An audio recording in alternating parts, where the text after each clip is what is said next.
dale al play y cierra los ojos. Esto es Descansa la Vista, un podcast del Centro de Oftalmología Barraquer. Muchos usuarios de gafas y lentillas, especialmente los más jóvenes, tienen una relación de amor-odio con ellas, pues aunque les permiten ver mejor, les resulta incómodo llevarlas.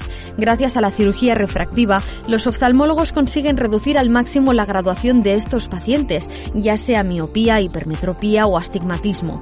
Pero surgen muchas dudas, así que vamos a trasladar las principales al doctor Juan Álvarez de Toledo, subdirector médico y coordinador del área de segmento anterior y cirugía refractiva del Centro de Oftalmología Barraquer. Su equipo realiza estas intervenciones desde hace casi 30 años, con 10 oftalmólogos y miles de pacientes operados. Buenos días, doctor. Hola, buenos días. Lo primero que nos preguntan los pacientes que desean prescindir de sus habituales gafas y lentillas es ¿desde qué edad se puede uno operar? A ver, lo más importante es que la graduación esté estable, que no veamos cambios en la misma en los pacientes, porque claro, si lo operas y al año siguiente está igual. Entonces, en general, y como norma, a partir de los 21 años en los miopes, sobre todo si son miopes que no tienen una progresión de su miopía, cosa que no es muy frecuente. En general, los pacientes incluso hasta los 23, 25 años les puede seguir subiendo la miopía. Los hipermétropes no. Los hipermétropes ya tienen una graduación muy estable a partir de los 18 años y teóricamente se podrían a partir de esa edad. Y además de esa estabilidad, ¿cuáles son los otros requisitos para poderse operar? Bueno, hay que tener un ojo en condiciones. Cada una de las técnicas, como luego hablaremos, tiene unos requisitos. Para la cirugía refractiva láser, pues se necesita tener un espesor corneal adecuado, una calidad de lágrima adecuado, una superficie ocular adecuada. Y para por ejemplo, el implante de una lente intraocular hace falta tener un espacio anatómico dentro del ojo suficiente para que quepa la lente. O sea que cada paciente y cada técnica requiere unas características determinadas. Hablando de técnicas, la cirugía refractiva es muy amplia, ya que podéis emplear técnicas láser o también el implante de lentes intraoculares LIO. ¿Cuántas técnicas quirúrgicas abarcáis y cómo elegís entre una u otra? Bueno, como tú has dicho, hay dos grandes grupos de técnicas, aquellas que van destinadas a cambiar la forma de la córnea, que son las técnicas que llamamos con láser. Dentro de estas existen hoy en día tres grandes técnicas. Una es la fotoqueratectomía refractiva, lo que se conoce habitualmente como la PRK, o la cirugía que duele, como dicen muchos pacientes. Vaya. Luego está la cirugía LASIK, que es tallar como una especie de flap en la córnea y aplicar un láser para corregir la miopía dentro de la misma. Luego una técnica un poco más avanzada, que es la técnica SMILE, que consiste en tallar un lentículo dentro de la córnea con un láser y extraerlo. Y luego están las técnicas intraoculares, mediante el implante de lentes intraoculares. Estas lentes intraoculares pueden ir colocadas o delante o detrás del iris. Nosotros preferimos las que van detrás del iris, encima del cristalino. Y luego ya, según la edad del paciente, a partir de los 50, 55, 60 años, mediante la extracción del cristalino, que es la cirugía de cataratas clásica, e implantando una lente, también podemos corregir la graduación, tanto de lejos como de cerca. A grosso modo, ¿de qué depende que a un paciente se le indique alguna de las tres técnicas láser que hemos comentado o bien ya una lente intraocular? A ver, el elegir entre la cirugía corneal y la cirugía con lente intraocular va a depender mucho de las características tanto de graduación que tenga el paciente como las características anatómicas. En general, las lentes intraoculares se usan para corregir defectos de refracción más elevados, ¿no? Pero también existen pacientes que tienen, por ejemplo, poca miopía, 2, 3 dioptrías, pero su córnea es fina y entonces esto es una contraindicación para la cirugía láser y en estos casos podemos optar por proponer una lente intraocular. Dentro de las técnicas láser, has comentado que había una que era la más dolorosa. Me imagino que no es la primera opción que intentáis elegir. ¿De qué depende la elección de una u otra dentro de las láser? Mira, hoy en día ya llevamos casi 30 años haciendo cirugía con láser. Creo que empezamos en el 95 aquí, pero a nivel mundial se tiene desde la experiencia desde el 92, ya son 30 años. Y escogemos la técnica que consideramos más adecuada para cada paciente. La cirugía que he comentado, la que duele, por ejemplo, pues va fenomenal en miopías bajas. Yo, de hecho, a mis dos hijas las he operado así, con la técnica que duele. Es una técnica más sencilla y con quizás menos efectos posibles, complicaciones a largo plazo. Todo va a depender, del tipo de graduación de que tenga la paciente, de las características de la córnea de cada paciente. Pacientes con córneas muy finas, pues mejor no tocarlos con láser. Pacientes con córneas con espesores intermedios, se podría utilizar la técnica de PRK, y el LASIK se emplea en córneas que son ya más gruesas. Hablemos de PRK, LASIK o SMILE. La verdad es que las técnicas láser son las más empleadas. ¿Pero por qué? Porque en general la graduación que tienen los pacientes en general son bajos. O sea, pacientes con graduaciones por encima de 7, 8 dioptrías no hay tantos como pacientes que tengan 2, 3, 4 dioptrías. Por lo tanto, el volumen de cirugía láser siempre es mucho mayor que el volumen de cirugía con lente intraocular. ¿Y un paciente con más dioptrías tiene opción también de optar a estas técnicas? ¿Cuál es el tope de dioptrías que podéis corregir? El tope normalmente lo marca el espesor corneal, pero también cambios muy importantes de la curvatura de la córnea, como son los que se producen con correcciones de 6, 7, 8 dioptrías. A partir de 7, 8 dioptrías ya normalmente contraindicamos la cirugía láser. Y el motivo es ese, el cambio en la curvatura corneal es tan importante que puede provocar aberraciones ópticas, o sea, un deterioro de la calidad visual. En cambio, con la lente intraocular eso no ocurre. Además, la cirugía con lente intraocular es una cirugía mucho más reversible. Se puede quitar la lente, se puede cambiar por otra. Si hay cataratas en un futuro, se puede quitar y hacer la cirugía de cataratas. En cambio, la cirugía con láser pues queda permanentemente ahí. Y el cambio que se ha inducido queda permanente ahí.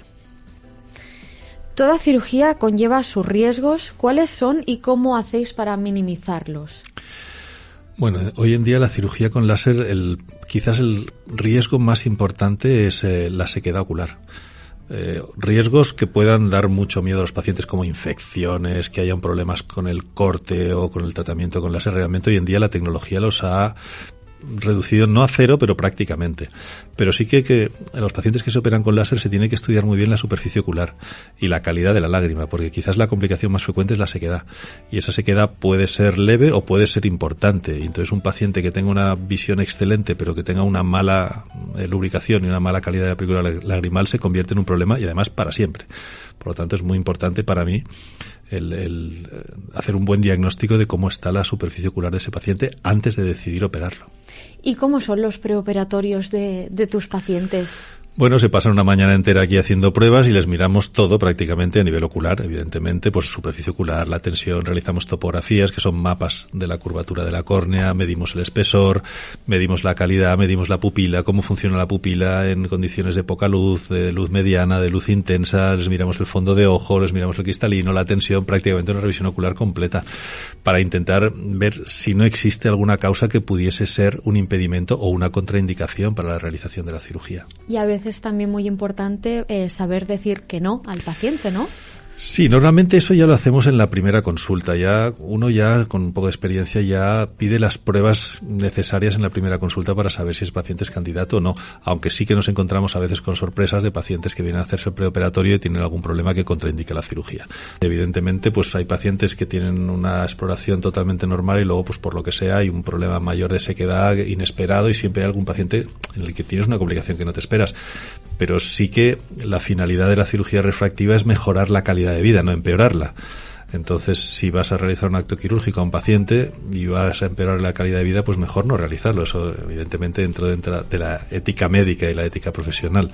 Por lo tanto, yo considero mucho más importante el descartar a un paciente, porque realmente le vas a causar un problema, que un paciente que va a quedar bien, ya sabes que va a quedar bien. Entonces, nos fijamos mucho en estos detalles en todas las pruebas.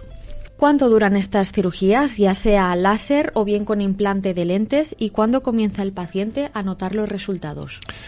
A ver, la cirugía corneal con láser suele durar unos 3 o 4 minutos cada ojo, no suele durar más. Total 10 minutos con los dos, suele durar eso. La cirugía con tratamiento en superficie, lo que se llama la PRK, esta puede tardar entre 2 días y 2 o 3 semanas en recuperar completamente la visión, ya que depende de la cicatrización. La cirugía LASIK es prácticamente 24 horas, tiene una visión del 100%, el 99% de los pacientes. Con la cirugía SMILE hay una recuperación más lenta, puede durar entre una semana a 15 días. Y con las lentes intraoculares la recuperación también es nada más destapar el ojo, es como ponerse una lentilla, en vez de fuera, dentro. ¿Y qué tal esa sensación de molestia en los postoperatorios con las distintas técnicas? Porque, por ejemplo, la PRK ya a priori me da un poco de miedo. Bueno, a mí es la técnica que he utilizado a mis hijas, no me da ningún miedo. Duele 24 horas porque hay una erosión corneal de toda la superficie corneal que tiene que cicatrizar y duele, pero luego no presenta ningún tipo de herida ni presenta ningún tipo de flap como en el LASIK, que pudiera despegarse. La semana pasada tuve que operar a un chico, pero hace un mes de LASIK, que su perro le dio un zarpazo y le desplazó todo el flap y lo tuve que reoperar. Eso no pasa en una PRK.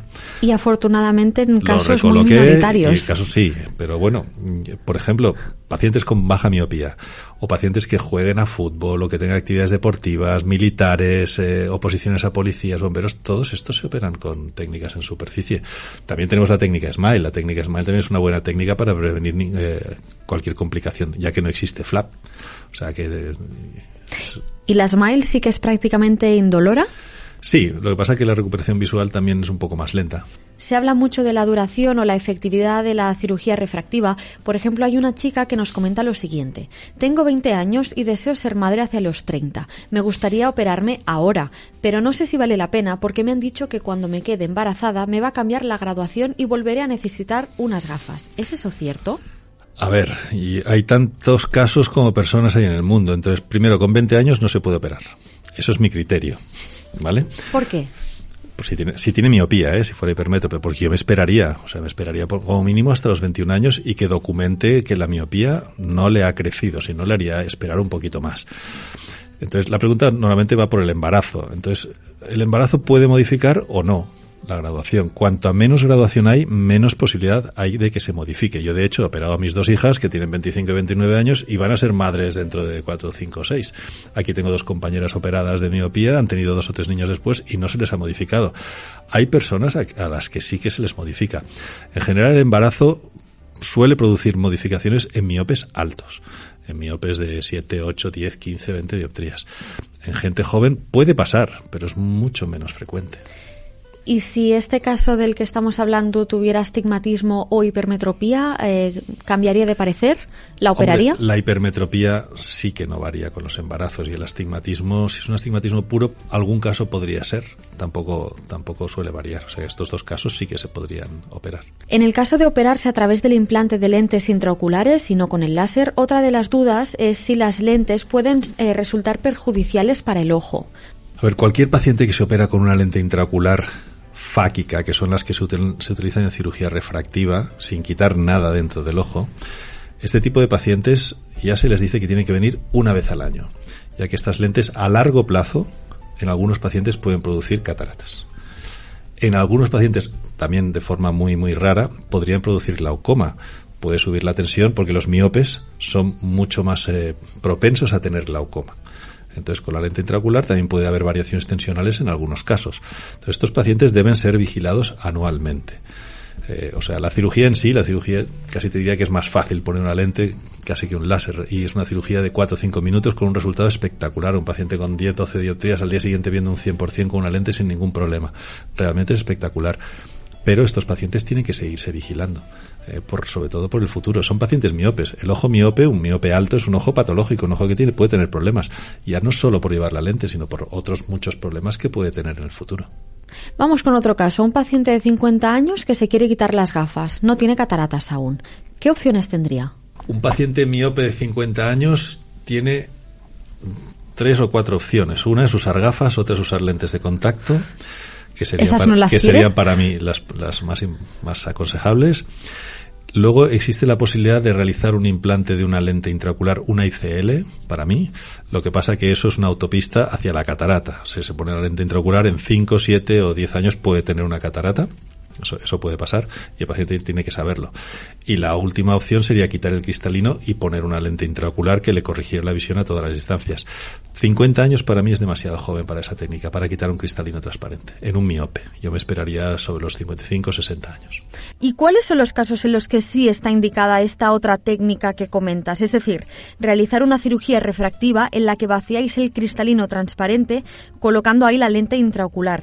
Claro, con este tipo de procedimiento en concreto, al no tener cristalino, el paciente también evitará desarrollar la catarata en el futuro, por lo que se matan 2 pájaros de un tiro. Eso lo solemos hacer en hipermétropes.